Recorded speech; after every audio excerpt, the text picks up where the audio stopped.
You're listening to the Fresh Take Network.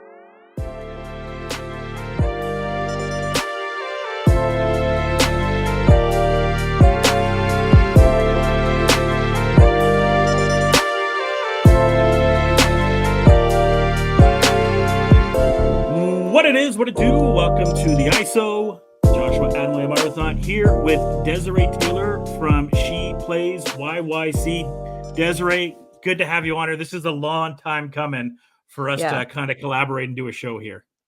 For sure. I've been a fan for a while. I like what you do and just, appreciate elevating the culture and the game within Alberta. It's nice to finally get a chance to meet under, better circumstance would be better, but this is great. Yeah. So how are you doing overall right now? It is a lot. I wasn't expecting this type of feedback, from this post. And I think it was important for us to give a little bit more context and to be able to speak about it a bit more, because there's a lot of people out there with some strong opinions, some strong emotions. And I guess this is the time of year where you would experience those. So playoffs, championships, banners, they just sort of stir this up. So I guess not surprised, but I am surprised. Yeah, I got a chance. I normally don't get to be a fan anymore because this is my job. So Right. I never really get to sit in the sidelines. I did sit in the sidelines for a high school game this week, and I did kind of get to see the full passion on all sides of it. And you can really see the passion that there is for this high school game. And there's a lot of different layers to it. I'm more involved on doing the collegiate side. Sometimes the provincial side of the game, so I don't get to see the high school side as much. But yeah, you can definitely see the passion, and obviously you saw the passion as well. Oh, 100%. I mean, I know the game that you're referring to. It was the city championships between Centennial and Western, and these are two amazing programs, coached by amazing coaches, and also loaded with lots of Team Alberta players on both sides. So you're expecting a really good show from those schools. And that's one thing about Alberta. We're very vastly spread out. Like there's 8 different quadrants and school districts that all run themselves quite differently. So when you get to see caliber schools like that play against one another, it's definitely a good show. And you'll see it is passion. Because a lot of these girls, what you guys don't see behind the scenes, work a lot. Off camera, when they say like, oh, it's 95% of it is what you do off camera. 100% true. Like I see these girls at a very young age. I have video footage of little Addie Lee from Centennial training during COVID with university players, because that's the only game you could find when COVID was on. So the Amanda Gus Addie Lee show and Sadie Secord and the Newman girls, it's great basketball. I love it. Great time of year.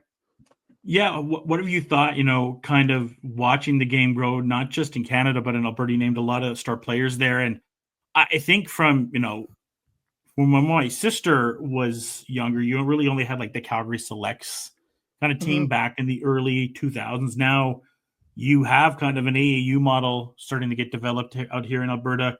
You have Genesis, you have the Edge, you have Canada Hoops Syndicate, you have North Pole Hoops. There's a lot more developmental side for everyone involved.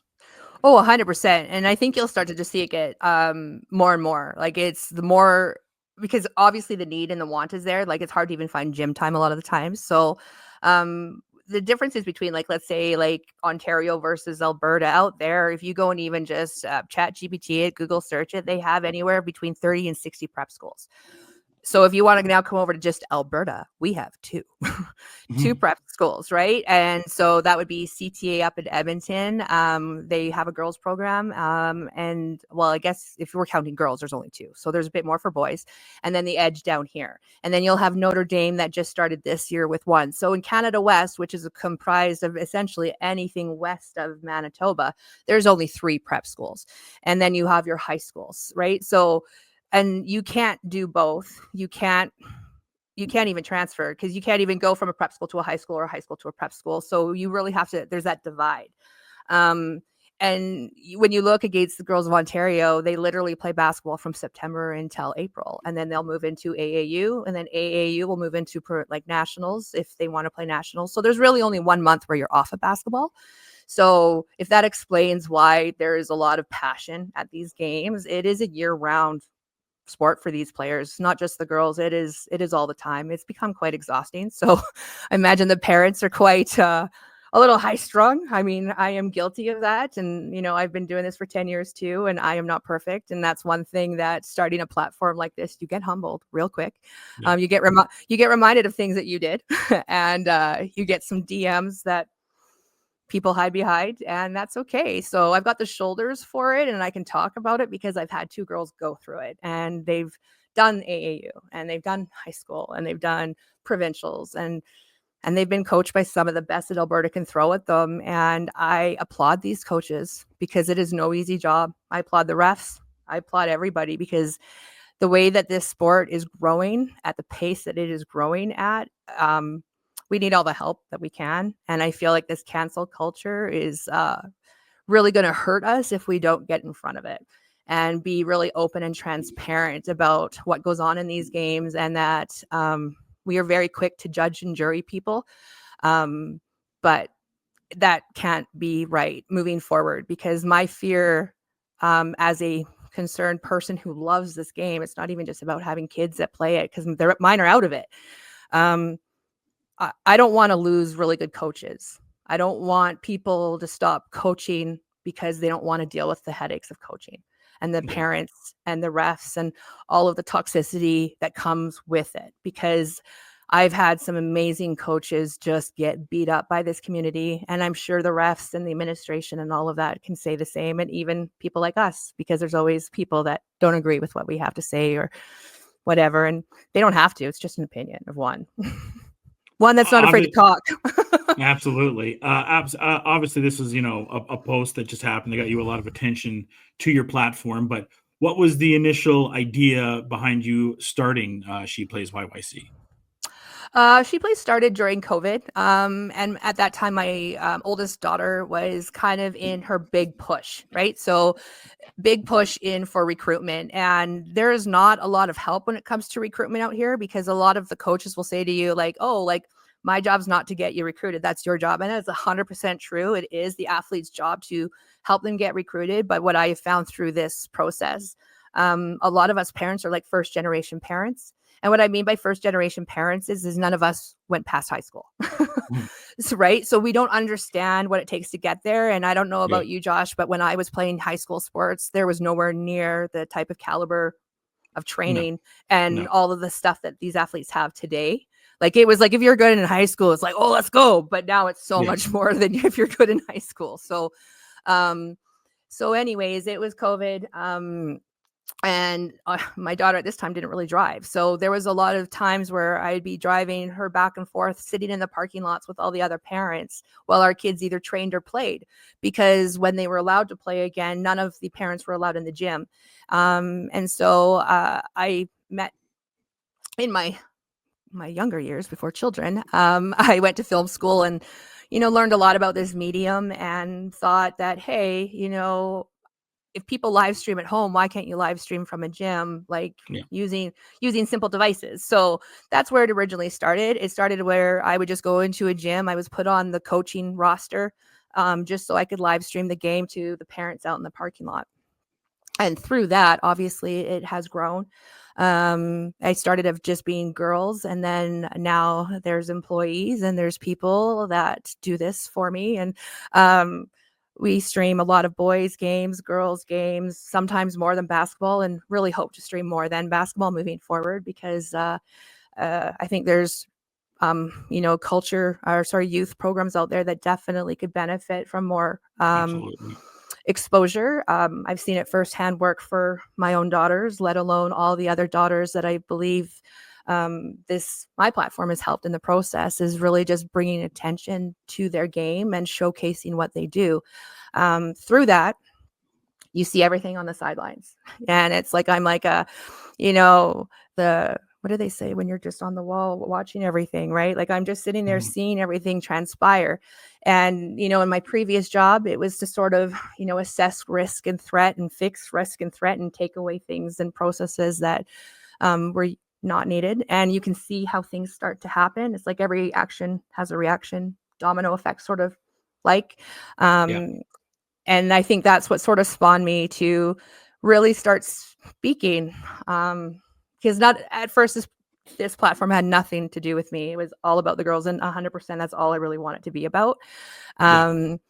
But what I have learned through having my own daughters and being around so many of your daughters is that they don't like to post about themselves. They don't like to share their things because of this stuff like this. You kind of get that back, like that feedback where it's like, oh, you're not that good or this or that. And so they much rather someone else post it because then it makes it look like they're not bragging. And I really would like to change that sort of culture is that, you know, how do you get a job?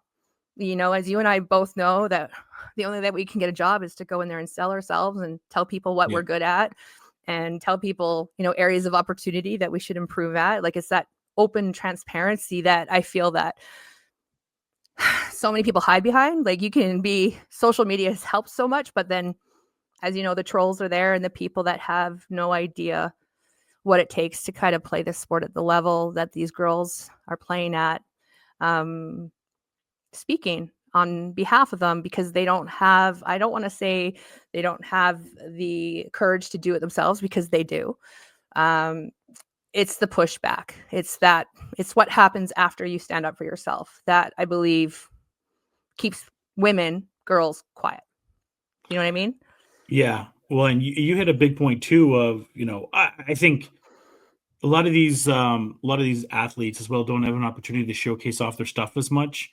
And there's other skills that they can bring on. And I have seen that firsthand when I've done interviews with players. They will share it because I did the interview with them.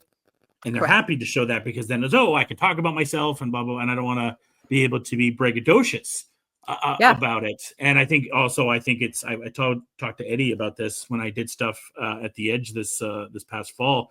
It's good Mhm. media skills for a lot of them when they go to Canada West or they go to Oh, NCAA or ACAC, they're going to be doing interviews. So it's good to build up those skills, but it's also, I didn't grow up in the age being a player with socials and, no. you And know, thank so I, God. thank God. Like, so I don't know what it's like to, you know, have a bad game and have someone criticize you and whatnot. So, you know, you do see a lot of these players have their accounts locked and you have to, you know, request to have it in. And I don't blame them because they're going to miss a shot or something. And some crazy fan in Canada West or ACAC or wherever they play is going to come after them or whatever. Right. So I don't blame them for doing that side of things either. Yeah.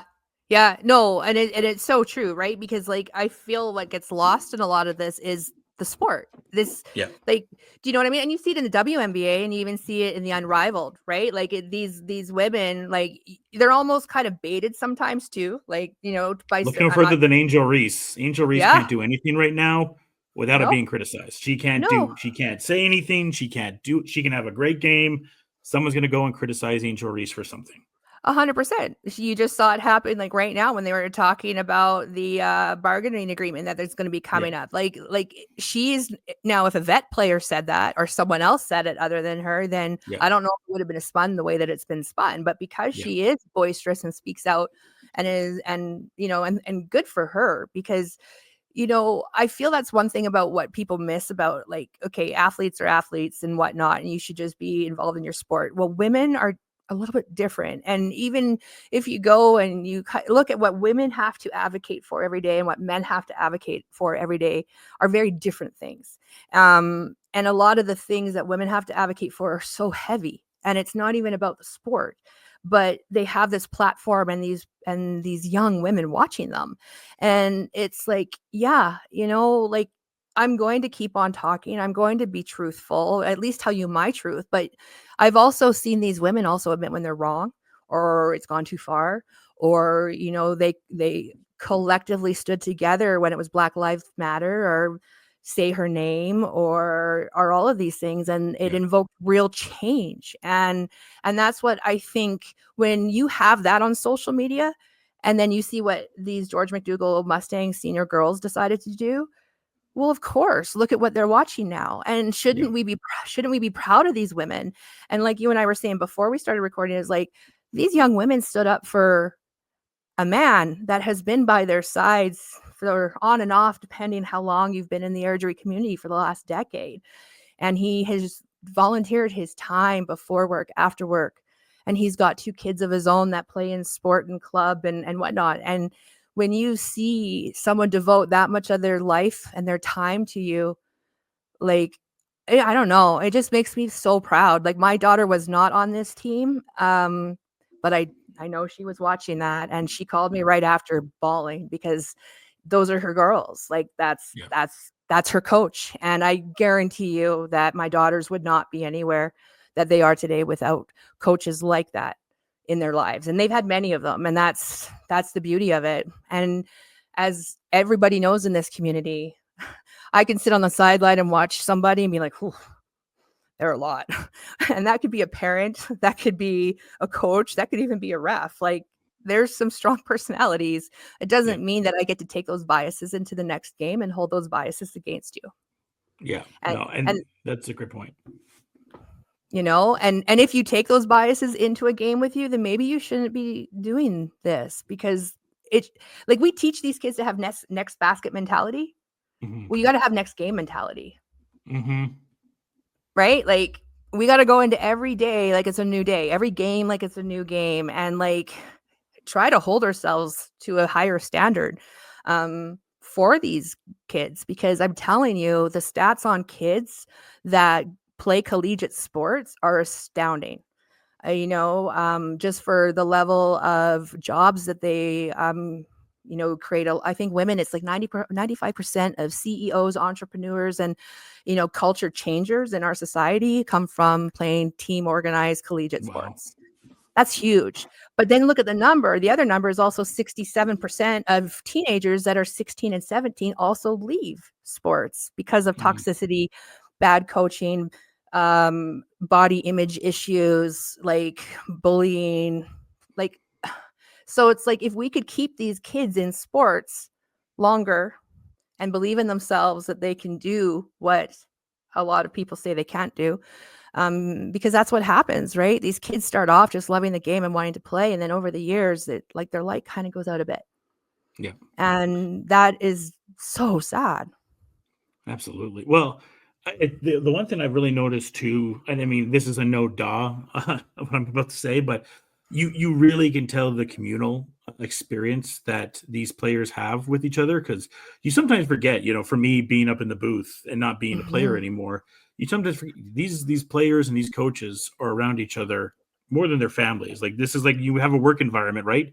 And you're like, oh, like, that's my second family, my work family, and it's like that with 100%. the teams, right? You're on buses, you're practicing with them, you're doing everything with them. So there is a closeness that, that I don't know if I ever forgot it, but doing some of these interviews the past few weeks that I've done now with the Dino men or with the Trojan women, for example, like, wow, Mhm. like, these are really everyone's close, but you're like, wow, these are really close groups, and that's a fundamental part of winning, but it's a fundamental part too of their life afterwards, of relationships that are bonded, and that goes to the coaching side as well.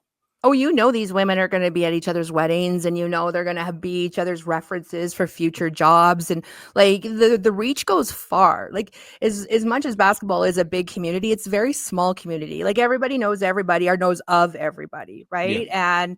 And but yet sometimes we are too we don't ask the questions, or we don't approach one another, or we just don't think they don't know us the way that we know them. But like, you had said something earlier about how these girls that you interview build up this relationship with you. I mean, I think I watched one of your stories before we jumped on here, and I saw Ava Curl's story, and how she said, the only man I talked to on the sidelines, right? And like, that's what Yeah, I mean both is, Ava and Kyler will not do interviews. Like, they're not no, comfortable. And I, talking before, it's like, I'm not comfortable doing an interview, but I'm okay doing it with you. And I was like, that you can say it's because corny they or whatever, but that's more to me than getting paid for the job, because stuff like that, and then broadcasting to families that aren't able to come to the games, that's why I do it. And that can sound corny and yes. cliche to anybody, but that is the reason that I do it.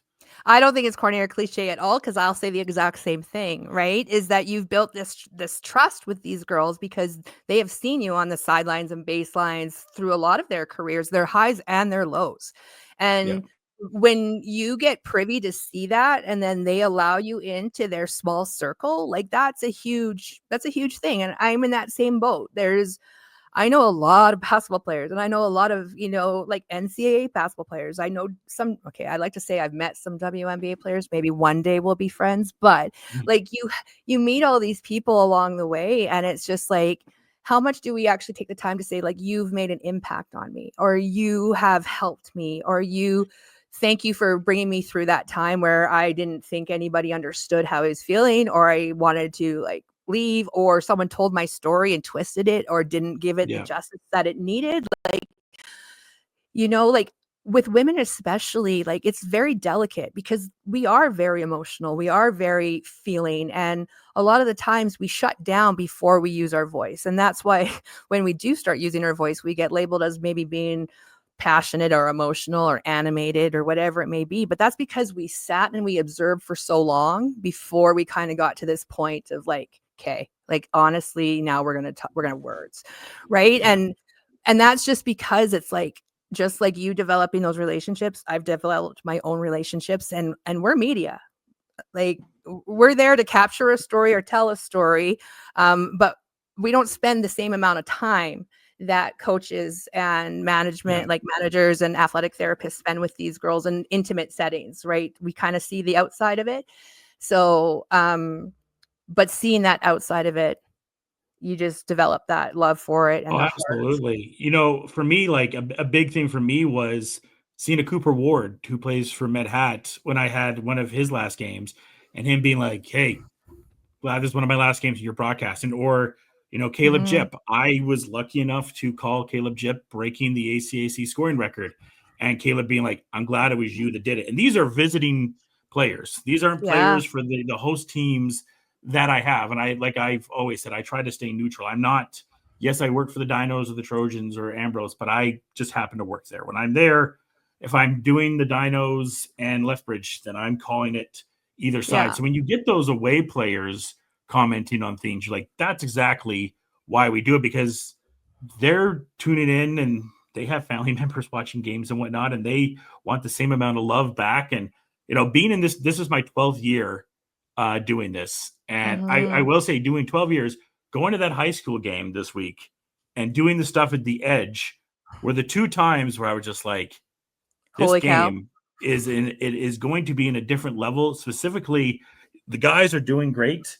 We have some great guys. Shout out to Cole Beckern again. I keep wanting to give him a shout because Cole Beckern is Mhm. a special talent. But getting to watch Mhm. the stuff that the women have been able to do, and it was so cool to see Jersey Robinson come up here Oh, yeah, when at she the went to the Edge. Edge. Yeah. That was really cool. But what was cooler was to see an Amanda Gus, to see a Pippa Gibb, and see these other talented athletes. I'm probably forgetting Play so many her. talented, but just get to see them and then be so upset. I'm like, when are they in Canada West? When are they in ACC? Can I get to them now? Because I just want to Yeah. broadcast their games now because I'm just so excited to watch them play. Yeah, and you know what? That's been what I've been kind of preaching for the last couple years, because like I've seen that high level of basketball. You see what they do down in the States and down even, out east or in even Montreal. You got to remember Montreal has CJUP. That's a whole nother Oh, it's a whole nother level of basketball that we don't know about, right? no. Um And they're very strict. When the Trojans faced Dawson in the Nationals 2 years ago, getting to talk to the Dawson coaches, they have a limit of how long players can play there. That's why you see players. I think one of the guys that was on Trojans, I'm forgetting the guy's name. Last name was Deneau. He mhm. transferred to the Trojans because I think at Dawson, they only have you for 2 or 3 years.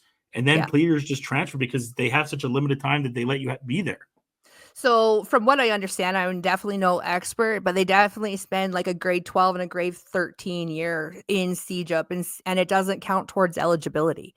Wow. So, right. So they get this like next level of basketball that you don't see very often. And I think a very good example, I don't know if you were at the Nationals when they were here in Calgary, but that was when Montreal gave everybody, or Quebec gave everybody a good run for their money and won it, right? Yes, I was there for that. And that Quebec Right. team was so good. so good, right? Well coached and young. Like those Yeah. girls, so those girls that you saw beat Ontario 2 years ago haven't even left high school yet.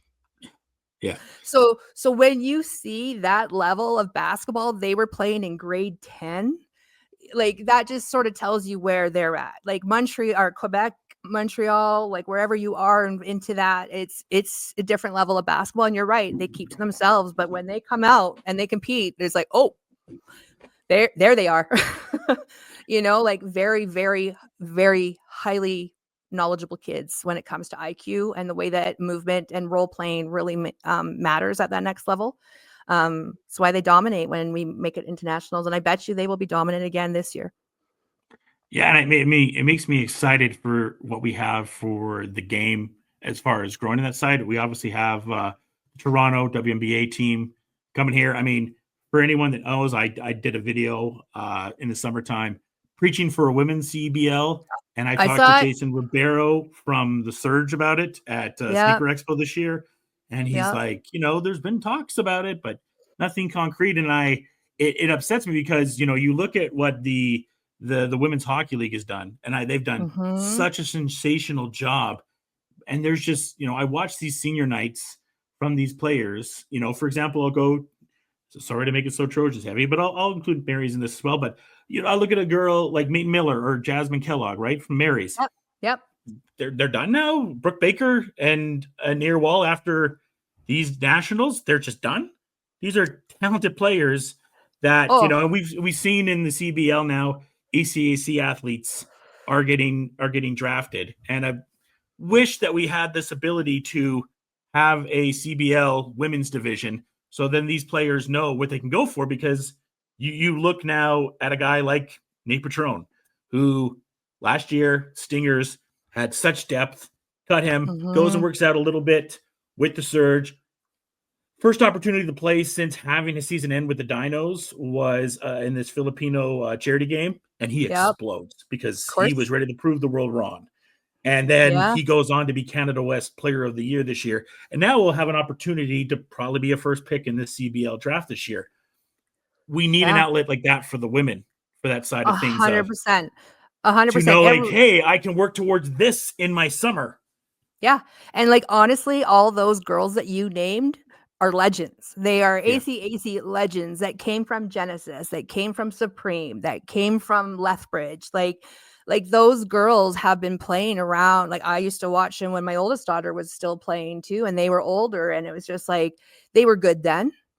They are great now, and I hope that you will either see them try to continue to play pro or get it at a high level coaching, because those are the type of women that should get into coaching, because they know Yeah. it. They know the grind, and they know Alberta inside and out, and they've done it, right? And that's the thing, is that it's hard because especially with women as they age within this sport, like it's like, yeah, you got to have a job, you want to start a life, you want to start a family, and it becomes quite challenging. And that's why it takes like a community. It takes a lot of assistants and managers and volunteers and parents and whatnot. It takes a village to really make a good team go. And you can talk about the state team and even like St. Mary's, and like see what St. Mary's even just did. They had a coaching switch. I mean, State had a coaching switch, and look at what they did with their programs to help Yeah, get them to where they Abdel, are. absolutely.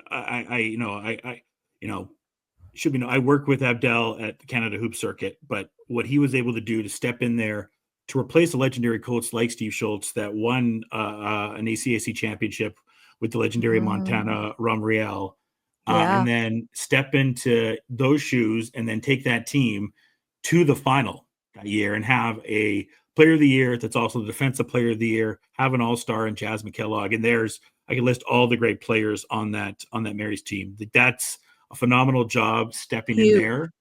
And, Huge. and For also, for like, a school that doesn't even have a real gym. Like, let's oh, be let's call exactly.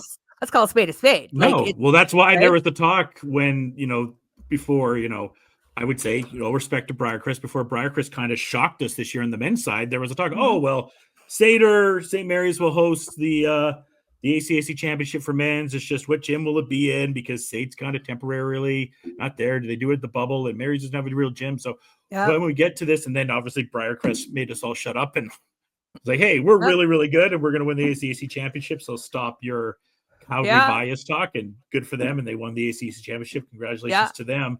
But yeah, so for Mary's to build that without a gym is great. And now they have the all-time ACAC leading scorer for men's, and had some great seniors there. And Abdel is going to bring in a good class there as well.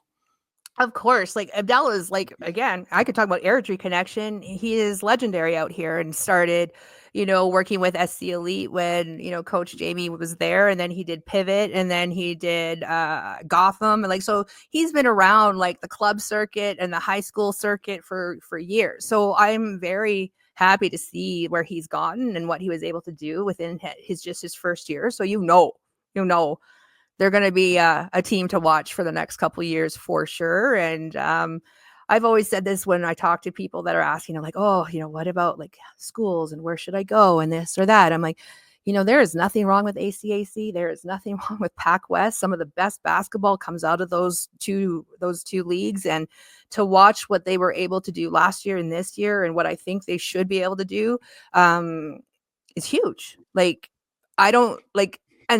everyone's basketball journey is different, and whether or not you want to go and play at the college level or JUCO or, U Sport, NCAA, whatever it may be, just go to where you're wanted, go to where the culture is there, because spending 4 to 5 years with the team, you got to make sure that culture is probably the most important thing. It's not about the dubs and, the L's at this point. It's about where are you going to be happy. And when you got a coach like Abdel created a culture like that within the first year, it's pretty good. Nicely done, Abdel. Marty Berkey did that at SAIT. You look at a guy like Charlie Connor, easily could have been a Canada West player. Same with Marcus Masters. They all could have been Canada West level talent, but Marty brought them into a system right there. And Matt's trying to do that right now there, so that you build that, and then you look at, coincidentally with, what Mount Royal doing for the women right now. Robin has done, I like to give Robin her flowers whenever she can. She comes from coaching with Scott Edwards at Alberta, and, now she's done stuff with the Surge, and she's done a really good job of building this Mount Royal team to, a team that's consistently in Canada West playoffs, consistently making pushes, doing a good job recruiting there. Robin, I think, is one of the best coaches that we have right now in Calgary. I have been a Robin fan for a very long time. My daughters used to play at CBA, and that is definitely where Josh and Robin will spend some of their times in the summer, and especially they create the Pebble League as well. So we're in talks of live streaming the Pebble League moving forward this year, which is great, because I feel like the Canada West girls definitely need the same sort of exposure. And you know what? Just because they choose to play in Canada West and not necessarily travel down into the States doesn't mean that this is not caliber basketball. It's smart, high IQ, Canada West future basketball players for sure. And Robin, I have seen her on the sidelines. I have seen her. Kudos to anyone that can wear heels in a basketball game like that. Like on a female level, I just want to say nicely done, Robin. But she, there's many moments with Robin, but I know for Robin, she is so passionate, and I have seen her defending women in sports. That's her job. She'll tell you that. She's like, I did, my first part of my role, my job is defending female athletes. And the next part is growing amazing humans and bringing them together, right? Like, she is a very great example of someone who has just sort of elevated basketball within Calgary, especially. It's nice to see that she'll be coaching the national team this year, or not national. What is it? Because this is the year where you have the Canada Games. So she'll be coaching that U17 team down in the East. And a lot of those girls that she's coached before are coming from Team Alberta at U15 and then into U17. So she's definitely one to watch for. And that team, like, they're losing a few seniors this year, and those and the Ayler sisters, legendary girls that come out of Red Deer, from also legendary parent coaches at Lindsay Thurber. So you see all of these legendary people coming up through the system that you hope to keep within the system as long as possible, because they are the ones that are going to take this community, forward. And I wish there was more Robins. And I Me do too. believe you'll start to see more of them. But she's got a young team now, and that young team is comprised of some really, really good players that we haven't even heard much from yet. And I'm Yeah, excited to see where I they was a go. little bit annoyed by the Canada West schedule makers because Mount Royal has had the Dino game back-to-back years at MRU, and I'm like, all right, like, can I get one of these Girl Child Classics to broadcast, please? I'm a little jealous of our fellow MRU broadcasters. They got back-to-back Yeah. Girl Child Classics, and there was a moment even for our men this year where the way the bracket was going to look is we almost had a Girl Child Classic for the men. I was like, finally. But Well, you want to unfortunately, talk the about schedule like makers haven't been nice to us for that. you want to talk about heated crowds. Like some of those signs are legendary. I Yeah. love the signs that come out of those. Like my favorites are when you'll see like the dinos unfortunately make fun of MRU, or it's like you're not a real school, or Yeah. you only go there because you didn't get in. And I'm just like, oh my gosh, like the savageness that happens, but it's what it's all about.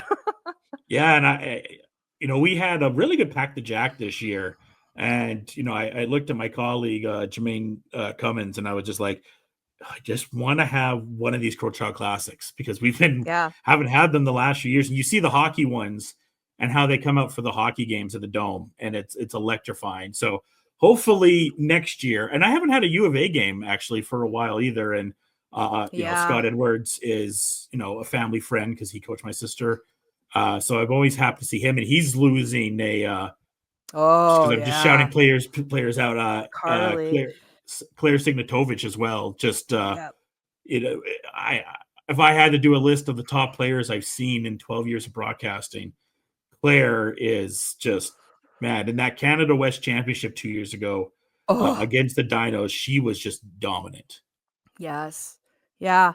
Yeah, and you know what? Like, even if you want to take a look at Saskatchewan, who Yeah, has kind of stopped them, like, Saskatchewan has a lot of phenomenal Alberta players on their team, right? Like, and that's where it's like you look at these teams, and like some of their best players come out of this province, right? Like those rivalries and those roots run deep, and like by the way, we need to start a campaign for Lisa Tomitis to the Naismith Hall of Fame, to the Basketball Hall of Fame, because I like I I, I don't know how many Canadian coaches have made it to the Basketball Hall of Fame, and obviously she right. coaches Germany as well. But you go and look at that, you're not going to find many basketball coaches with a better resume than Lisa Tomitis.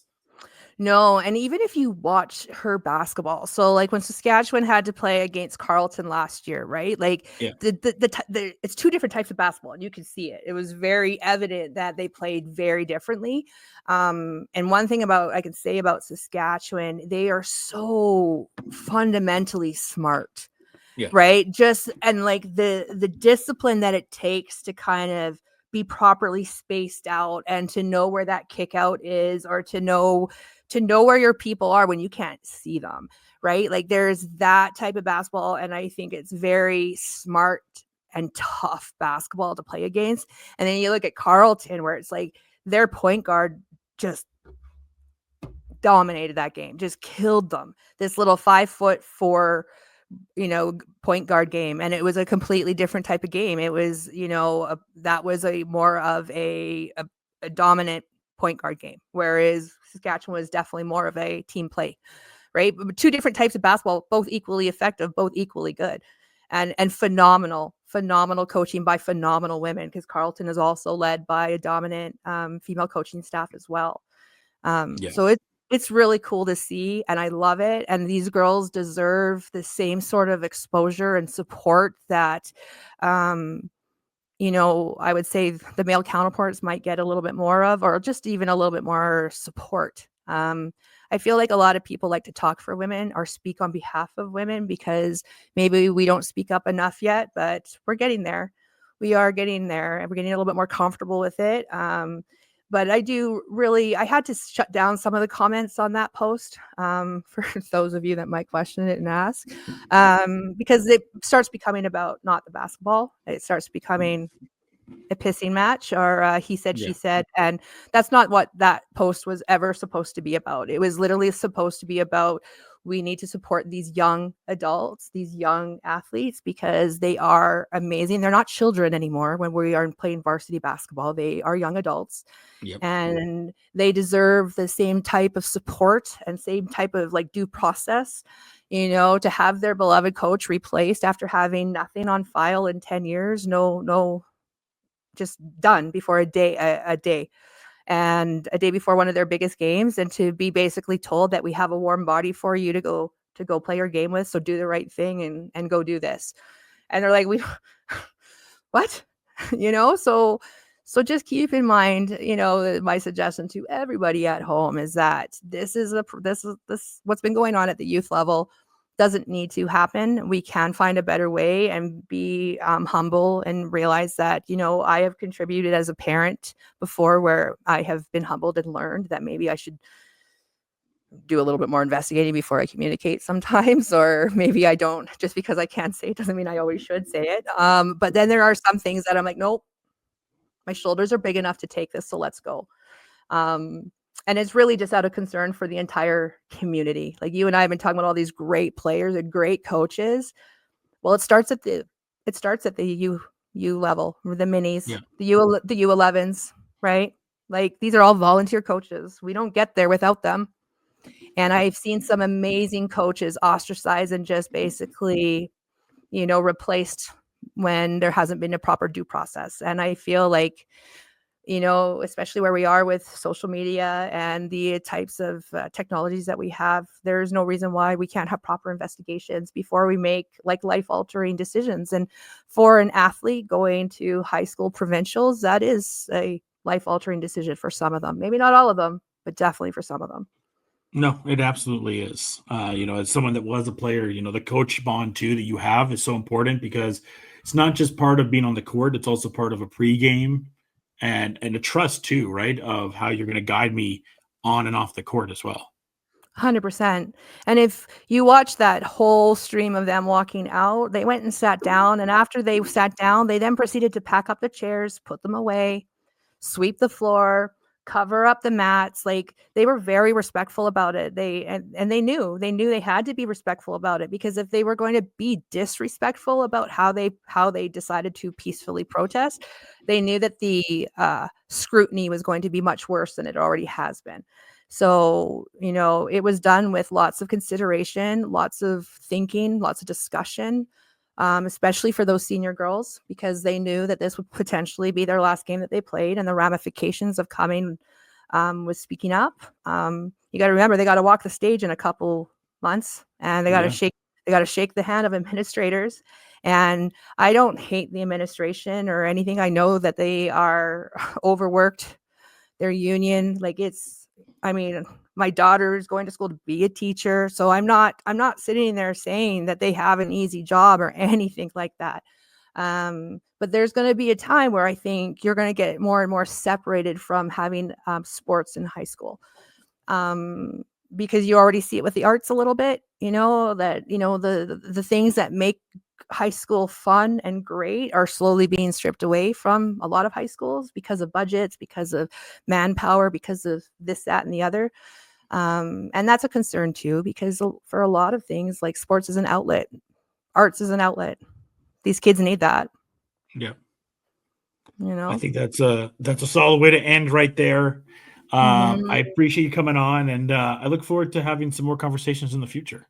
For sure. I love basketball, and I can talk about this for days, honestly. And I love watching you and hearing you, and especially coming from a different U Sports school. I love that you are unbiased, and you and your team, honestly, are very informative on both sides. I heard more about some of our players from Grant from your podcast than I hear from that one, but or not podcast. What am I saying? Live stream. You know what I'm saying? Yeah, broadcast. Yeah. But just thank you. Like I said, Appreciate it's a small community, and the more of us that have these types of conversations and sort of bring things to the surface and, just help people understand that we just want to get you guys out there and your stories out there and elevate this great sport in our province and our country. And I think we're at a good time. And like you said, with that tempo starting, and Serena Williams being one of the people behind it, it's only going to get bigger and better. So we're in a good spot. Absolutely. Thanks so much for coming on. Until next Thank time, you for having folks. me. Absolutely. Till next time, folks. Cheers and enjoy the day, people.